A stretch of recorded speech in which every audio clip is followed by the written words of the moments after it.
Bienvenue à vous sur Medi TV, c'est l'heure de l'invité de la rédaction. Aujourd'hui, notre monde connaît des transformations à tous les niveaux, ce qui sous-entend qu'un leadership mal affirmé peut avoir des conséquences sur son avenir. C'est ainsi que nous constatons la prolifération des personnes qui s'autoproclament coach sans que nous ne sachions même par quelle formation ils passaient pour le devenir. Le développement personnel et leadership, comment identifier les meilleurs coachs? On en parle avec notre invité, Martial Hassen, journaliste, écrivain et motivateur. Martial, merci d'avoir accepté notre invitation. C'est moi qui vous remercie. On voit aujourd'hui de plus en plus des personnes sur les réseaux sociaux qui s'attribuent des titres de coach en développement personnel, au leadership. Certains dont les conseils sont sujets à caution ont une forte audience avec des milliers, voire même des millions de followers. Est-ce que tout le monde peut devenir coach en développement personnel? Alors, il n'est pas obligatoire, c'est pas obligé d'avoir une formation pour devenir coach en développement personnel ou en leadership. Cela dit, c'est recommandé. C'est fortement recommandé parce que grâce à cette formation, le coach peut avoir le moyen de s'approprier des techniques, mais aussi des outils qui vont lui permettre de pouvoir mieux accompagner les personnes qui le sollicitent. Donc, grâce à la formation, le coach a la possibilité donc d'aider ces personnes qui ont besoin de s'affirmer, qui ont besoin de montrer ce qu'elles savent faire et surtout montrer la meilleure version d'elles-mêmes, ces personnes-là. Alors, je prends un exemple. Si, par exemple, vous n'avez pas la force ou les moyens de prendre la parole en public, un coach pourra vous donner des outils qui vont vous permettre de pouvoir vous exprimer devant un grand nombre de personnes.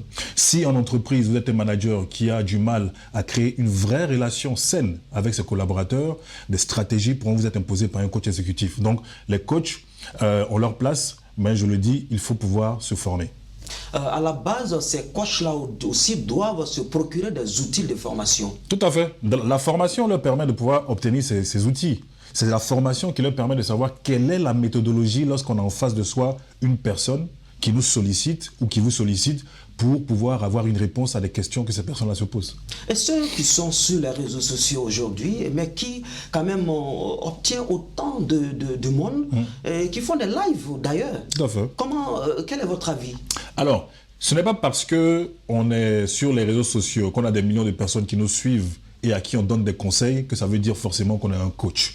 Je ne sais pas si vous vous rappelez, il y a 2 ans ou 3 ans, une influenceuse ivoirienne qui se fait appeler aussi coach, avait donné justement des conseils à ses followers de sexe féminin en les exhortant, en leur recommandant d'utiliser un antiseptique bétadine pour leur toilette intime.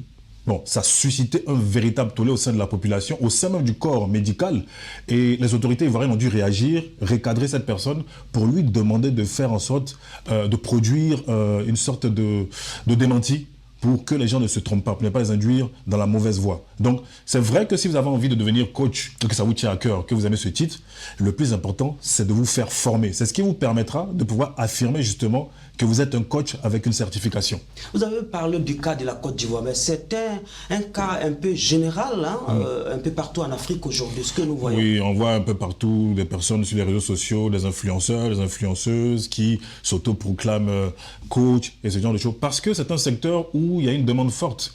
De plus en plus, les gens ont envie de s'affirmer, les gens ont envie de montrer la meilleure version d'eux-mêmes, les gens voient aussi que ce sont des techniques qui marchent. Ils savent qu'ils peuvent appâter des personnes qui sont dans le besoin, qui sont dans la détresse, qui sont vulnérables. Donc du coup, tout le monde a envie de le faire. Il suffit qu'on vous dise que vous savez bien parler, que vous donnez de bons conseils, automatiquement, vous pouvez vous attribuer le titre de coach. C'est vrai que par exemple, on a des motivateurs comme moi, des centaines, des milliers de personnes dans le monde qui, sur la base de leur expérience, de leur vécu, donnent des conseils qui inspirent. Ça, c'est différent.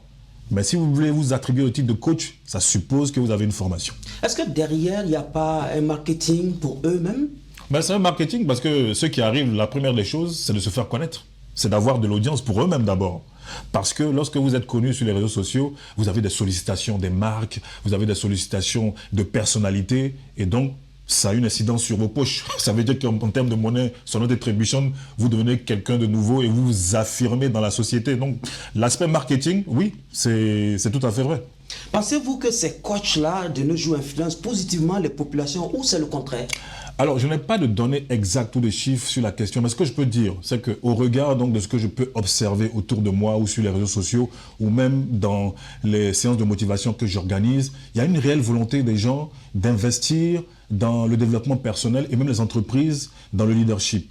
Parce qu'aujourd'hui, ce qu'on remarque, c'est que ceux qui arrivent à réussir, ce sont les personnes qui n'hésitent pas à s'affirmer, à s'exposer, surtout à exposer leurs talents et leurs compétences. Donc, c'est une réalité qui existe. Et ça, on doit le mettre à l'actif des coachs et des motivateurs, parce que de plus en plus, ce sont des personnes qui emmènent les uns et les autres à se découvrir et surtout les poussent à repousser les frontières de l'impossible. Vous êtes motivateur. C'est ça. À la base, vous êtes journaliste et écrivain, mais vous êtes motivateur aujourd'hui. Alors, pour vous, c'est quoi le bon coach? C'est celui qui a un parcours, qui explique son parcours, qui, à partir de son parcours, arrive aussi à motiver les autres? Alors, le bon coach, déjà, c'est celui qui a les aptitudes de l'écoute active. C'est-à-dire que quand il est en face de lui, quelqu'un qui vient le solliciter, il faut qu'il soit en mesure de se concentrer sur cette personne, de montrer qu'il est en train de l'écouter parce qu'il veut chercher une solution à son problème. Il faut qu'il ait de l'empathie. C'est-à-dire qu'il arrive à se mettre à la place de cette personne, qu'il fasse comprendre à cette personne qu'il sait ce qu'elle traverse. Mais il y a surtout ce qui pour moi est l'élément le plus important, ce sont les méthodes que vous mettez en place, mais qui marchent. C'est-à-dire que si vous arrivez à faire en sorte que les personnes qui viennent vous consulter ont une solution et des réponses exactes à leurs problèmes et que ça change leur vie, pour moi, on peut dire que vous êtes un coach. Est-ce que forcément ce sont des personnes ayant vécu des cas, on peut dire des cas Les coachs en question? Les coachs en question? Non, mais les coachs, comme je disais, ils ont une formation. Ils ont une certification qui leur permet d'étudier de nombreux cas. Parce qu'il y a des cas qui ont été éprouvés, il y a des situations qui ont été éprouvées. On les met en situation également de réalité. Donc, ce qui fait que quand des gens viennent le voir, en fonction de ce qu'ils présentent comme situation, ils savent déjà quelles réponses ils peuvent apporter, ils savent déjà quelles méthodes ils peuvent appliquer. Qu'est-ce qu'ils peuvent apprendre de tout ce que vous avez dit et qu'est-ce que vous les conseillez exactement? Déjà, il faut dire que si les coachs existent, c'est parce qu'ils ont une place dans la société et ils ont un rôle à jouer. Donc, les populations en ont besoin. On est dans une société aujourd'hui où les gens ont beaucoup de problèmes. Les gens ont des problèmes de bien-être, ont des problèmes de non-accomplissement. Donc, ils ont besoin de se faire accompagner. Donc, c'est normal qu'ils aillent consulter des coachs et même des motivateurs. Mais il faut qu'ils arrivent à faire la différence. Parce que entre le faux, entre le vrai et le faux. Le vrai. Comme je dis, c'est pas parce que quelqu'un donne des conseils que ça veut dire qu'il est habilité à vous suivre en fonction de votre cas. Il y a des gens qui ont des cas qui sont plus sérieux que d'autres, qui ont besoin de personnes qui sont vraiment qui sont habilitées, qui ont la formation pour. Donc, si vous avez vraiment besoin de vous faire accompagner, ça va faire la différence.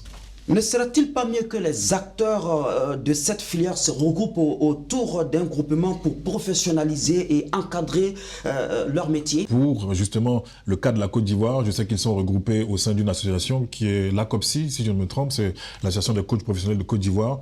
Je pense que c'est une très bonne chose parce que ça permet de réguler le secteur.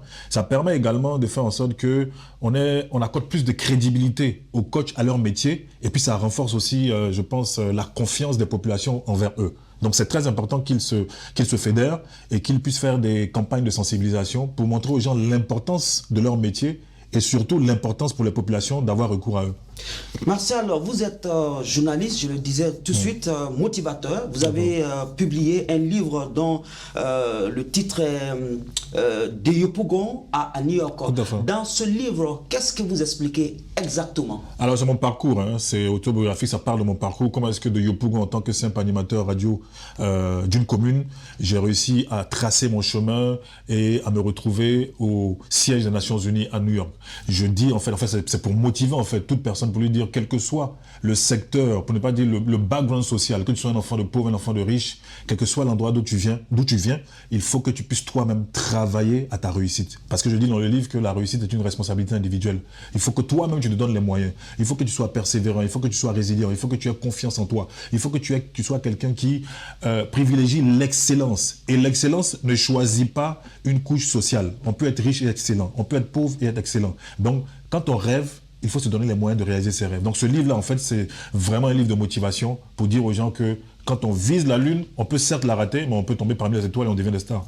De Yopougon en Côte d'Ivoire à New York aux États-Unis, le trajet était quand même long, hein, le Très parcours long. fut très long. Hein. Très long. Brièvement, vous y avez été au Mali, dans d'autres pays, vous avez tenté beaucoup de choses. Est-ce que c'est ce que vous expliquez? C'est ce que j'explique pour dire que l'homme vit pour une raison bien précise.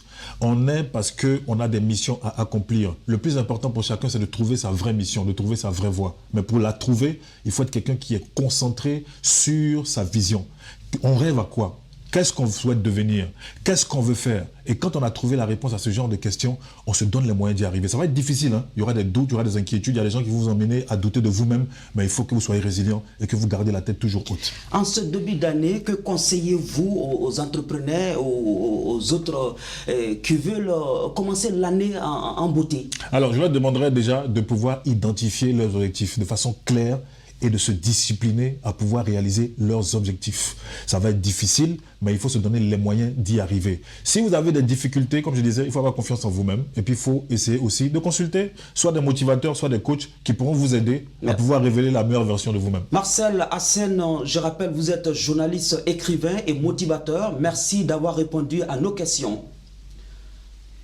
À vous, chers téléspectateurs, merci d'avoir suivi cet entretien. Je vous donne rendez-vous avec d'autres invités. Restez sur Medi 1 TV Afrique. À bientôt.